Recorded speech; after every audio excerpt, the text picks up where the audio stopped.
Le mois de juillet qui s'achève a été riche en événements de tout genre. Mais celui qui aura le plus attiré les attentions reste sans doute la Coupe du Monde de football Russie 2018. Une compétition qui s'est terminée le 15 juillet dernier par un beau spectacle footballistique livré par les deux finalistes du jour, la France et la Croatie. Si pour certains les pronostics n'avaient pas été faits en faveur de l'une et l'autre équipe finaliste, il n'en demeure pas moins vrai que le talent, la fougue, la jeunesse et la détermination ont pris le pas sur les clichés préconçus d'autrefois.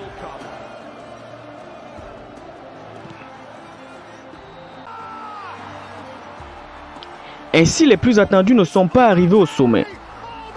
Un peu comme pour reprendre avec l'évangéliste, beaucoup sont appelés, mais peu sont élus.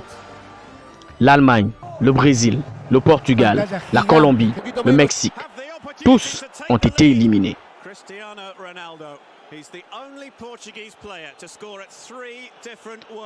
Mais alors, qui avait vraiment parié sur une finale France-Croatie?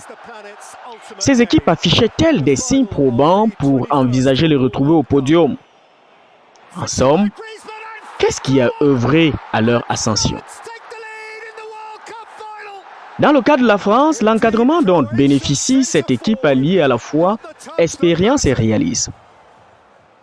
Didier Deschamps, l'entraîneur sélectionneur des Bleus, a lui-même, il y a de cela 20 ans, été champion du monde et donc connaît parfaitement les rouages de la compétition. Ses choix tactiques et ses orientations techniques ont su pousser ces jeunes à la victoire. Comment ne pas remarquer le mélange interculturel qui constitue cette équipe de France qui gagne? Comment ne pas magnifier cette belle leçon du vivre ensemble qu'administre cette équipe des Bleus qui vient encore de prouver, si besoin en était, que l'union fait la force, l'immigration un moyen pour stimuler cette force et l'Afrique un foyer de valeur où puiser les éléments de la force.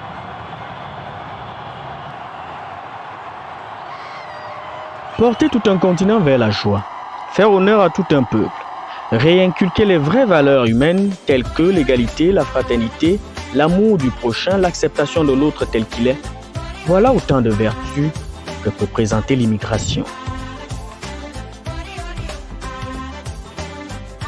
Si hier, Lassana Bathily a épargné des vies humaines lors de l'attaque du supermarché Karcher à Paris, Mamadou Gassama a évité la mort à un tout petit enfant de 4 ans, aujourd'hui encore, c'est Kylian Mbappé, N'Golo Kanté, Paul Pogba, Umtiti et les autres qui ont démontré les bienfaits de l'immigration et exalté la bravoure de l'immigrant africain. Cette bravoure n'est pas seul apanage du continent européen. Elle traverse l'Atlantique pour trouver en Amérique les éléments plausibles pour son expression. Au Canada, qui n'a jamais sauté de joie à l'issue d'une victoire de la joueuse de tennis Françoise Abanda? Qui n'a jamais été émerveillé par la puissance de frappe du boxeur québécois Jean-Pascal? Qui n'a jamais ri à se couper les côtes face à la dose d'humour administrée par les histoires de Bouka Diouf? Ils sont encore plus nombreux, ces immigrants qui œuvrent dans l'ombre pour l'évolution et le bien de nos sociétés. Ici comme ailleurs, l'actualité a eu raison des préjugés. L'immigration, autrefois considérée comme une tâche, et l'immigrant, un fardeau, constitue aujourd'hui une source d'honneur à l'échelle planétaire. La victoire de la France, cette équipe de France à la Coupe du Monde Russie 2018, sont donc comme un vibrant appel lancé à l'humanité tout entière afin que cessent les clivages sans fondement, les discriminations inutiles et les divisions stériles.